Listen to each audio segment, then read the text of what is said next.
A long time ago, a tired traveler walked into a small village. He was hungry and stopped at the first house he saw to ask for some food. He knocked, and a young woman holding a baby opened the door. "Do you have a bit of food for a tired traveler?" the man asked. "I have been walking all day without a bite to eat." "I'm sorry, but I have barely enough food for my family," the woman said. When the other people in the village heard the man, they started shutting their doors. "Go away! We have only enough food for ourselves," they shouted from behind their locked doors. The traveler sat down in the town square and thought for a while. Then he had a wonderful idea. "I only asked for a pot and some water," he shouted. He took 3 gray rocks out of his pocket. "With these special stones, I will make a delicious stone soup." "Who has ever heard of stone soup?" the villagers laughed. But some of the people were curious. They brought the traveler a pot filled with water. The traveler started a fire under the large pot of water. When it began to boil, he slowly added the 3 stones. After a while, he put his nose over the pot and breathed in. "Ah," he said with a twinkle in his eye, "this is almost perfect. If only we had some onions." A villager quickly grabbed a bag of onions and passed it to the traveler, who added them to the pot. "Oh," sighed the traveler, breathing it in again with his nose over the fire. This is almost perfect. If only we had some potatoes." The villagers ran to their homes. They came back carrying not only potatoes, but carrots and peas and beans and corn. Everyone wanted to help. Very soon there was enough delicious soup for everyone in the village. They all ate the soup until they were no longer hungry. Even today, people tell the story of how such a wonderful soup could be made from stones. These are the questions that go with stone soup. First, I will read questions 1 through 5, and then you should pause the video and press play when you're ready for me to go over the answers. Number 1. This question has 2 parts. First, answer part A, then answer part B. Part A. What challenge does the traveler face when he first comes to the town? A. He is tired and needs a place to spend the night. B. He knocks on a door and a young woman holding a baby answers. C. He is hungry and hopes someone will give him food. D. He wants to fix a dinner but doesn't have a pot. Part B. Underline a sentence from paragraph 1 below that best tells about the answer in part A. A long time ago, a tired traveler walked into a small village. He was hungry and stopped at the first house he saw to ask for some food. He knocked, and a young woman holding a baby opened the door. Number 2. What is the challenge the traveler faces when no one will help him? A. He has to find wood so that he can build a fire to keep warm. B. He needs to learn how to make friends with everyone in the town first. C. He has to walk to another town where people might be kinder to him. D. He must find a new way to get people to share their food with him. Oh, I'm sorry, I just realized you can't see D. There you go. Again, D says, he must find a new way to get people to share their food with him. Number 3. Why does the traveler keep putting his nose over the pot and breathing in? A. To make people think he is cooking something tasty. B. To make the people want to make their own soup. C. To make the people angry that they won't get any soup. D. To make the people sad that they didn't help him. What do you learn about the traveler from the way he faces his challenge? A. He is clever because he gets people to choose to help him. B. He is lazy because he has other people do his work for him. C. He is unhappy because he is too poor to buy his own food. D. He is proud because he knows more about cooking than others. Number 5. Read the sentence from the passage. The villagers ran to their homes. The word village means a small town. What is the best meaning of the word villagers? A. People who eat in a small town. B. People who work in a small town. C, people who live in a small town? D, people who help others in a small town? Go ahead and pause this video, and when you're ready to go over the answers, press play. Okay, let's go over the answers. Number 1 has a part A and a part B. Just like I always say, part B will often prove your answer is right in part A, so keep that in mind. Part A says, what challenge does the traveler face when he first comes to the town? A, he is tired and needs a place to spend the night. I don't recall that's what the story is about. Remember, it's called Stone Soup, so I can think back and remember, I think this has a lot to do with eating and food, right? So let's keep going. B, he knocks on a door and a young woman holding a baby answers. Well, this is true. This does happen in the story. Is this a challenge? No, I don't think this is a challenge. It's just telling you one detail, so let's keep going. C, he is hungry and hopes someone will give him food. Ooh, this might be a good answer choice, because remember what I said? I know that this story has to do with food. After all, the story is called Stone Soup. But let's read D just in case. He wants to fix a dinner, but doesn't have a pot. When he first comes to town, is he trying to make the soup, or is that a result of when people don't help him? When he first comes to town, he's not trying to make the soup yet. So I think the best answer is C. He is hungry and hopes someone will give him food. Now in part B, we need to figure out which sentence proves that my answer choice C is right. So let's read this paragraph one more time. A long time ago, a tired traveler walked into a small village. He was hungry and stopped at the first house he saw to ask for some food. He knocked, and a young woman holding a baby opened the door. So I have to underline a sentence. So let's look at each sentence individually and see if that helps support my answer C from part A. A long time ago, a tired traveler walked into a small town. Does that prove that he's hungry and needs food? Nope. Let's keep going. He was hungry and stopped at the first house he saw to ask for some food. That has a lot to do with my answer choice in C, right? But just in case, let's read that last sentence. He knocked, and a young woman holding a baby opened the door. Nope, that has nothing to do with my answer choice C. So I would underline, he was hungry and stopped at the first house he saw to ask for some food. Because that sentence proves that he came hungry.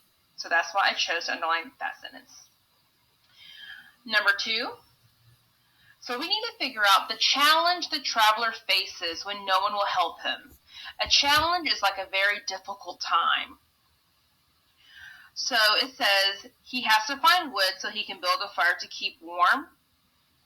Is that the challenge he's facing? No, because no one's helping him by giving him food. It's not about him keeping warm, so it's not A. B, he needs to learn how to make friends with everyone in the town first. No, I mean, maybe having friends in the town would help you get what you need, but that's not really what the story's talking about, so it's not B either. C, he has to walk to another town where people might be kinder to him. Is this how he decides to overcome this challenge, by going to another town? No. Let's look at D. He must find a new way to get people to share their food with him. I think D may be the right choice, because remember, he asked for a pot and water, and when he starts making that stone soup, other people want to help him. So that's him finding a new way to get people to help. So the answer is D. Let's look at question number 3. Why does the traveler keep putting his nose over the pot and breathing in?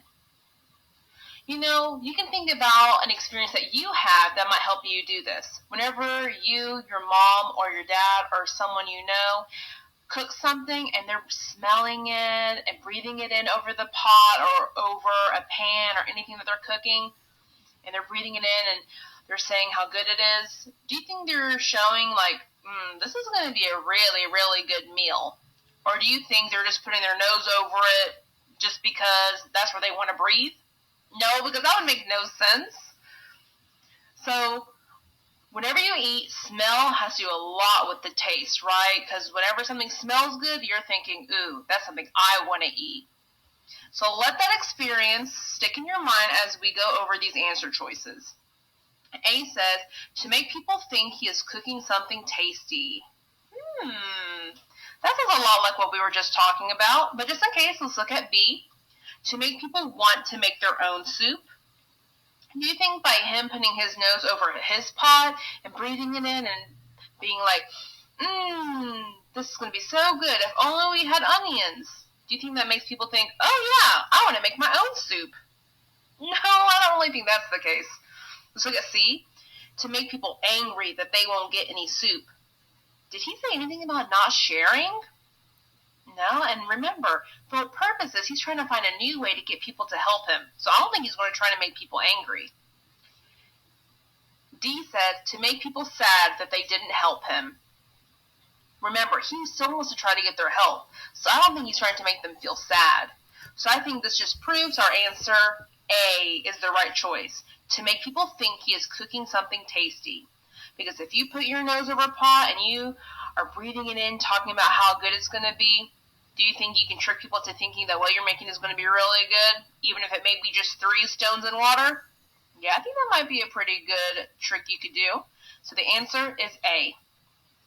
Number 4. What do you learn about the traveler from the way he faces his challenge? So we're going to see what we know about the traveler. It may not just tell you the traveler is blank. We can learn about the traveler based on what he does, right? Kind of like, you don't have to say, Mary is smart. You could say, Mary makes A's on all of her tests. If you know that Mary makes A's on all of her tests, that tells you that she's smart, right? I didn't have to say, Mary is smart. So let's look at some of the things he's done so we can figure out something about him that may not have been very clear in the text. So let's read our choices. A, he is clever because he gets people to choose to help him. I do think he's clever, right? Because he's able to smell over the pot, and he makes people think that it's going to be really good, so people want to help him by making it even better soup. So A might be a good choice, but of course we have to look at all of our choices. B, he is lazy because he has other people do his work for him. I don't really think he's lazy, right? In the beginning of the story, he's trying to get food, so he's trying to go door to door, so I don't think he's lazy. C, he is unhappy because he is too poor to buy his own food. I don't think he's unhappy because he is too poor. It doesn't really talk about that. It doesn't even really say that he is poor. It just says he's a tired traveler. So I think they kind of are trying to trick us with that one. But I don't think it's C. D, he is proud because he knows more about cooking than others.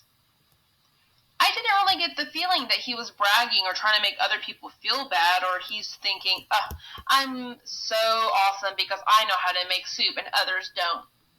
I don't really think that's the attitude he had. I think A best describes him, right? Even though people were telling each other not to help him because they barely have enough food and were closing doors in his faces, he was still able to find a way to get them to help. Clever is another way of saying kind of like smart, but almost, not in a bad way, but you can be tricky too. Like he's able to get them to help him without them realizing they're even helping him. So I think the best answer choice is A. He is clever because he gets people to choose to help him. And last one, number 5. The villagers ran to their homes. The word village means a small town. What is the best meaning of the word villagers? So if you can tell, the main difference between village and villagers is kind of like we have that ER. Oh, got to sharpen it. We have that ER. So we can think of other words we know that do this to kind of help us, okay? So we have the word teach or even dance, right? So to teach or to dance, we both know what that means.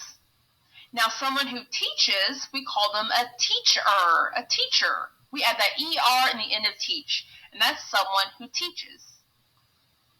And if you have someone who dances, what's that word? Dancer. Yeah, we add that sound on the end. The ER means a person who does that. So knowing that, let's look at our answer choices and see which one can best help us understand villagers. A, people who eat soup in a small town. Well, village doesn't mean small town, but just adding an ER doesn't really tell us that they eat soup, so I don't think it's A. B, people who work in a small town. Well, looking at the sentence, the villagers ran to their homes. I think this is going to be a clue. Their homes. Well, I don't think that has much to do with work, so I don't think it's B either. C, people who live in a small town. Remember, villagers, that ER on the end is telling us something about the people in the village, right? And what do you do in your home? That's where you live, right? So I'm thinking maybe C, that villagers could be people that live in a small town. But just in case, let's look at D. People who help others in a small town. I think they're throwing that in there to trick us because we know the story has to do with people helping others. So I think the answer is clearly C, people who live in a small town.